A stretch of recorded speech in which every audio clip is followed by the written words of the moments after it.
آج دنیا کے اوپر جتنے بھی مذاہب پائے جاتے ہیں، الہامی مذاہب، وہ یہ دعویٰ نہیں کر سکتے کہ ہمارے پیغمبر کی پوری تعلیمات اصل شکل میں ہمارے پاس موجود ہیں۔ تغیر ہو چکا ہے، تبدیلی لائی جا چکی ہے، لیکن قرآن مجید اپنے اصل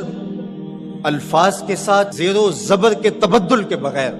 صدیاں گزرنے کے بعد آج بھی اسی طرح موجود ہے۔ تو ان روشنیوں کے ہوتے ہوئے، ان اجالوں کے ہوتے ہوئے اگر ہم اندھیروں میں رہیں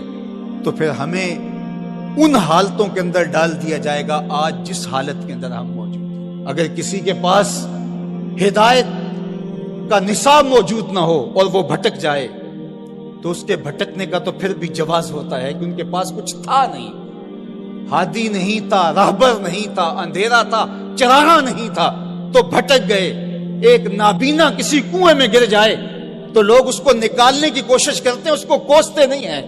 لیکن ایک انکھیارا کسی کنویں میں گر جائے، کسی گڑھے میں گر جائے تو لوگ اسے نکالنے کی بھی کوشش کرتے ہیں، اسے کوستے بھی ہیں۔ تیری آنکھیں نہیں تھی، تجھے اللہ نے چراغاں نہیں دیا تھا، تو پھر بھی گرا ہے۔ یار اگر کوئی اور گمراہ ہو جاتا ہے، اندھیروں میں بھٹک جاتا ہے، تو اس کی بات نہیں ہے حضور کا غلام اور اندھیروں میں چلا جائے، اس لیے کہ تمہارے پاس قرآن موجود ہے، تمہارے پاس ہدایت کا چراغاں موجود ہے۔ اس کتاب کے ہوتے ہوئے تم کس طرح اندھیرے میں ڈوب سکتے ہو، کس طرح ظلمتوں کے سوداگر بن سکتے ہو، کس طرح تم فرقہ فرقہ ہو سکتے ہو، کس طرح تم تشدد اور تفریق کا شکار ہو سکتے ہو، کس طرح تم گروہ بندی کا شکار ہو سکتے ہو جب تمہارے پاس اللہ کی کتاب موجود ہے۔ اس کتاب سے جڑنے والے ہدایت کی راہوں کے مسافر ہوتے ہیں۔ اقبال نے جب شکوے کی زبان کھولی تو لہجہ بہت تلخ ہو گیا۔ اقبال پھوٹ پھوٹ کے رو رہا ہے، اپنے رب سے شکایت کر رہا ہے۔ صفائے دہر سے باطل کو مٹایا ہم نے، نو انسانی کو غلامی سے چھڑایا ہم نے، تیرے کعبے کو جبینوں سے بسایا ہم نے، تیرے قرآن کو سینوں سے لگایا ہم نے، پھر بھی ہم سے گلا ہے کہ وفادار نہیں، ہم وفادار نہیں، تو بھی تو دلدار نہیں۔ کہا کہ مالک ہم نے کیا کیا نہیں کیا، جنگوں کی مصیبتیں سہی، تکلیفوں سے گزرے، اذیتیں سہی، تیرے نام پہ تلوار اٹھائی، جنگ و جدل کے بازار گرم ہوئے، ہم نے جگر پارے دیے شہادت کے لیے،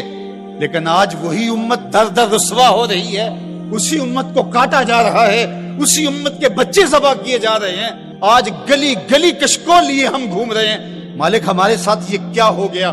تو جواب آیا تو سارا نشہ اتر گیا۔ جواب انہی لفظوں میں صرف صیغہ بدلتا ہے۔ آواز آئی صفائے دہر سے،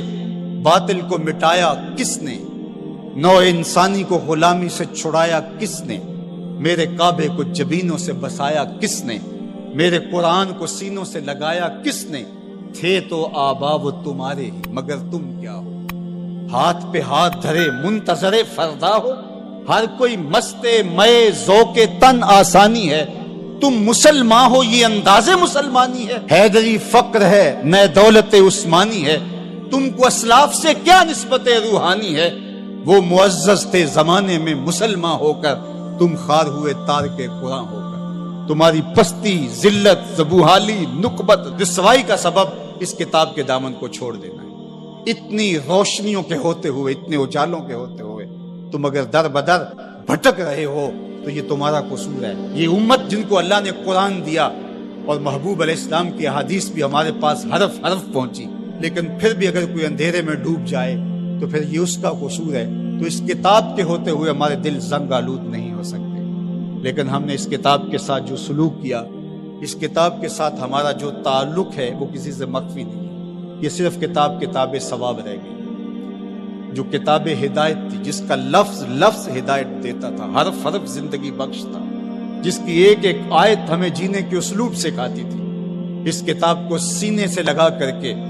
اور اپنے پیغمبر کی راہوں پہ چل کے ہم پوری دنیا کو اصول و ضوابط دینے تھے اور ان کو جینے کے ڈھب سے کھانے تھے۔ کنتم خیر امت اخرجت للناس، فرمایا کہ تمہیں تو لوگوں کے لیے ہم نے نکالا تھا، تم نے تو کائنات کی رہنمائی کرنی تھی، تم تو زمانے کی قیادت کرنی تھی، لیکن آج ہے رسوا زمانے میں کلاه لالا رنگ، جو سراپا نازتے ہیں آج مجبور نیاز، رو رہے ہیں آج وہ دشتے جنوب پرور جہاں، رقص میں لیلا رہی لیلا کے پروانے رہے، خیر تو ساقی سہی لیکن پلائے گا کسے، اب نہ میں کش رہے باقی نہ میں خانے رہے۔ آج ہم گلی گلی رسوائیوں کی داستان لیے پھرتے ہیں۔ پوری دنیا کے اوپر 1 انچ جگہ بھی ایسی نہیں جہاں آتش و آہن برستا ہو اور وہ زمین کفار کی ہو۔ جہاں بھی خون گرتا ہے نسب پوچھو تو وہ مسلمان کا ہو، وہ افغانستان میں ہو، وہ سیریا میں ہو، وہ یمن میں ہو، وہ عراق میں ہو، وہ کشمیر میں ہو، وہ القدس میں ہو۔ جہاں بھی بہتا ہوا خون دکھائی دیتا ہے وہ اس امت مرحوم کا خون بہتا دکھائی دیتا ہے۔ اس لیے کہ ہم نے اس قرآن کو چھوڑا۔ یہ ہمارے اعمال کی سزا ہے، بد اعمالیوں کی سزا ہے کہ آج دشمن کو ہمارے اوپر مسلط کر دیا گیا اور ہمیں رسوائی اور ذلت کے کار مذلت میں ڈال دیا گیا۔ لیکن افسوس یہ ہے